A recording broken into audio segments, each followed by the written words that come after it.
अस्सलाम वालेकुम वरहमतुल्लाहि वबरकातुहू। दोस्तों आउं अली हसन अब्बासी अवां जेकॾहिं मुंहिंजो चैनल पहिरियों दफ़ो ॾिसी ॿुधी रहिया आहियो त बराए महिरबानी मुंहिंजे चैनल खे सब्सक्राइब कंदा, बेल आइकन खे क्लिक कंदा ऐं जेकॾहिं मुंहिंजी ऑडियो पसंदि अचे त उनखे लाइक कंदा ऐं कमेंट बॉक्स में पंहिंजी राय खां आगाह कंदा।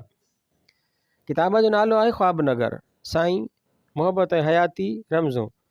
मुसनिफ़ महमूद मुगिल, छपींदड़ अमरता पब्लिकेशन, अमरता छापघर, हैदराबाद सिंध। छपराईंदड़ ढोल फ़कीर फाउंडेशन सिंध। छापो पहिरियों जून 2021 ईस्वी। दाग न लग जाए साईं, थांव धोंदे उहो गुमान बि कोन हो त को निशान रहिजी विया आहिनि। वॾे यकीन ऐं एतमाद सां उहो हुनर जारी हो। चपनि ते का झुंगार बि हुई, पाण खे विंदराइण जो पूरो पूरो बंदोबस्तु थियल हो। मथे रेक में आला थांव रखिया पिए विया त जीअं सुकी सघनि। हथनि जो मटो तेज़ हो। थांवनि जी चिलक चिमक ॿुधाए पई त कमु ॾाढी रसाण सां थी रहियो आहे। शाम रोज़ो खुलण महिल सभिनी रोज़ायतनि खे चिलकंदड़ चमकंदड़ ऐं धोतल वेतल थांव मिलंदा, अफ़्तारीअ जो मज़ो अची वेंदो।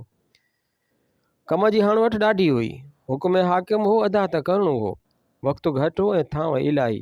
उते उहो बि अहसासु थी रहियो हो त काफ़ी कुझु थी वियो आहे। वक़्त जी हद अंदरि ख़ैरनि सां सभु कमु मुकमिल थी वेंदो। अलाए कंहिं घड़ी हू पोयां अची बीठा हुआ। ख़ुशबूअ पासो वरायो त ध्यानु छिक कई ऐं अहसासु थियो त साईं अची विया आहिनि। मुंहं ते मुर्क जो दाइरो वसी हुन। ॾिनल कम जे पोइवारीअ लाइ आया हुआ। अंदर में वरी उहो इत्मीनान कर खणी रहियो हो त कम जी क्वालिटी सुठी आहे, शिकायतुनि जो मौक़ियो हिन वारे न मिली सघंदो। सॼी हासिलात पंहिंजे मन खे माणण लाइ हुई। दरअसल मेरा खाधे जी बचति ऐं गिह सां भरियल थांव धोअण को सवलो कमु न पियो लॻे। असीं जेके ज़ात जा मारियल वजूद आहियूं, जेके ॾींहं में 10 भेरा त ख़ुशबुनि जे लिबास ते शुकारो हणी निकिरंदा आहियूं, उन्हनि कमनि में किथे था पऊं। कंहिंजे ओभर ॾांहुं ॾिसण बि पसंदि न ईंदो आहे। ही त ओभारियल बासण हुआ। अजीब छुहावनि जो मर्कज़ ऐं मुहवर साईं वटि हाज़िर थिया हुआसीं त उन कम सां लॻाए छॾियो आऊं। इब्तिदा में अजीब लॻो हो। मुंहं जो रुख कंहिं ॿिए तरफ़ पिए थियो ऐं आङुरियुनि कंहिं ॿिए मुहर ते कोशिशि पिए कई। मथां वरी किरंदड़ पाणी ऐं उॾामंदड़ फेंगुनि सां लिबास जी मजरू थियण जो हर मुमकिन अंदेशो हो। पर बहरहाल उहो सभु ईअं ई थियणो हो सो थियो पए। कुझु ई लम्हनि में उहा फ़ुर्सत हासिल थी हुई त कमु ठीकु पियो थो थिए, जो मथां पाण अची विया हुआ ऐं संदन जुमिले ॼण हाँ मुठ में झले वरितो हो। दाग रहिजी था वञनि ई शहज़ादा, बर्तन खे मुकमल छॾाए नथो सघे। अखियुनि में बेयकीनी लही आई। महट महटां जे हिन जहान में बि दाग रहिजी विया हुआ। चीनीअ जा कोप वेतल हुआ, बसियूं साफ़ हुयूं। हिननि स्टील जे प्लेटुनि ते उहे वाज़िह हुआ। प्लेटुनि जे पासनि वराइण ते चिलके चमके में फ़र्क़ु पिए पियो। किथे किथे सणब रहियल हो। मथे जारे में अहिड़ियूं के विहारो खनि प्लेटूं रखियल हुयूं। हथ वधाए ॾिसणु शुरू कयुमि त अंदाज़ो थियो 10 खनि ख़राबु हुयूं। नज़र ईंदड़ चिलको धोखो ॾींदड़ हो। जेकी हो सो नज़र न पिए आयो। ख़ुशगुमानी बदगुमानीअ में मटिजण लॻी हुई। मुंहिंजनि हथनि खे पंहिंजनि हथनि में झले वरिताऊं।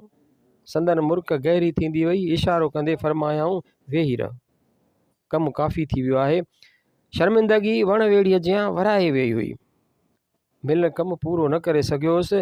जेको इत्मीनान ऐं आराम पहिरीं मिलियल हो सो खसिजी चुको हो। मुंहिंजी जाइ ते को ॿियो थांव धोअण लॻो।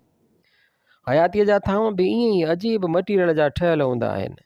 हिननि कांब कढी हेठि वेठा त मूंखे बि वेहणु नसीबु थियो। संदन चहिरे ते अजीब इत्मीनान हो। शायदि खेनि पहिरीं उहो अंदाज़ो हो त मां नाअहलनि मां हिकु हुउसि। के चीनीअ जा ठहियल वजूद हूंदा आहिनि, के टाम चीनीअ जा, कन जो असास पितल हूंदो आहे त के वरी स्टील जा ठहियल हूंदा आहिनि। महमूद, वराइण लाइ मूं वटि कुझु बि कोन हो ऐं हूअं बि खेनि ॿुधण जो त पंहिंजो ई लुत्फ़ हूंदो हो।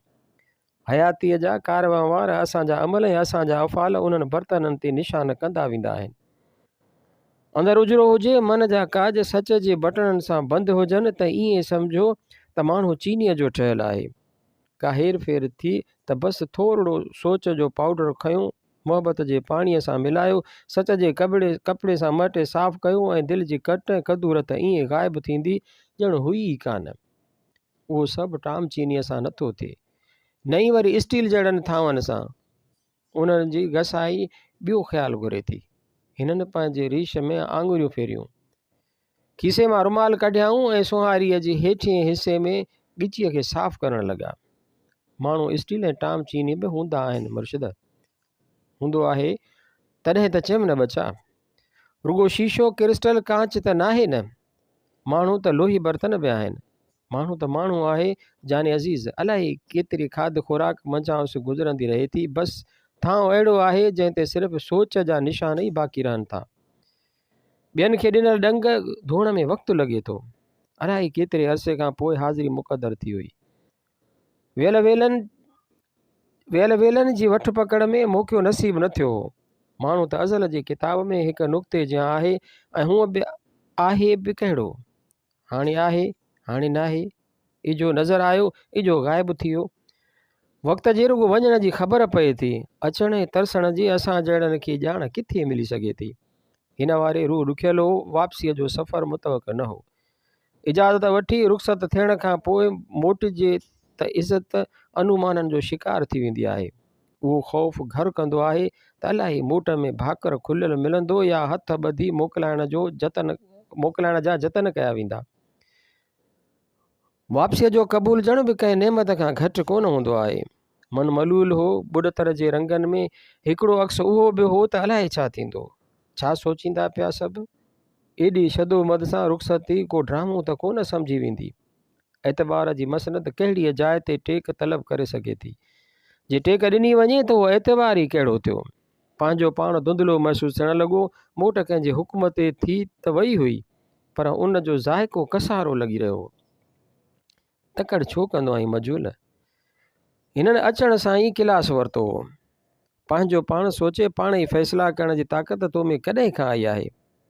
सम्झी बि थो त अॻियां बंदि घटि आहे ऐं भितियुनि ते चढ़ण जी ताक़त तो में नाहे रही, त बि ओॾां सफ़र करण जी जुस्तजू तो में छो भरिजी वई आहे। भरियल आवाज़ सां अर्ज़ु कयो हुउमि, मूं सम्झियो साईं, अलाए थी वियो।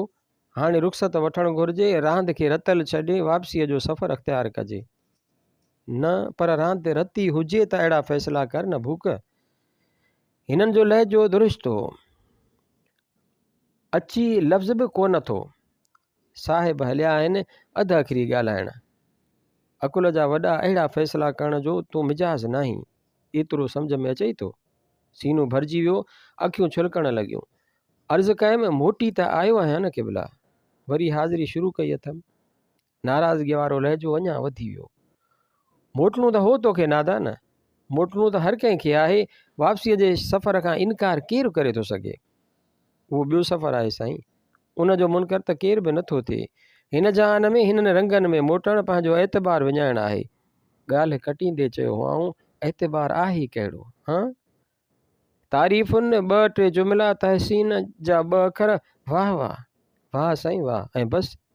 तोखे निगाह जी तारीफ़ करणु सम्झ में नथी अचे। सदाऊं सम्झण छा मूं तोखे न सेखारियूं हुयूं? उहो छा कोन सम्झायो हुउमि त माण्हू वहकिरे में वहण खे पसंदि कंदो आहे। साम्हूं गिला जो हुनर जे सम्झ में अची वञे त दुनिया में को बि कंहिंजी तारीफ़ न करे महमूद। अंदर जे आवाज़ खे दॿाए असीं ज़ुबान जे उचार खे अहमियत ॾींदा आहियूं, तॾहिं त असांजे वजूद जो थांव दाग़दार थींदो रहंदो आहे। अहिड़ा दाग़ चढ़ंदा आहिनि जेके को बि पाणी ऐं उनजो मेलाप लाहे नथो सघे। हाणे जंहिंजी तारीफ़ ईअं हुजे, उन्हनि जी तनक़ीद जे करे तो मोट न पई करणु चाही। मतिलबु ही सभु तारीफ़ वजूद कूड़ा आहिनि मुर्शिद? बिल्कुलु न, उहो मतिलबु न हो। उन्हनि जी तारीफ़ त दरअसल हल्की फुल्की सफ़ाई अथई। ज़ात जे थांव ते सन्हो सुको दाग़ हुजे त साफ़ थी वेंदो, पर जे उबती सोच जो सण बि ॼमी थो वञे, दाग़ में वाह वाह जो भूसो भरिजी थो वञे, त पोइ उन्हनि जी तारीफ़ त माॻई ज़हर क़ातिल आहे, जंहिंजो तिर्याक मिलणु ॾाढो मुश्किल हूंदो आहे। मूं कुझु बि न सम्झो।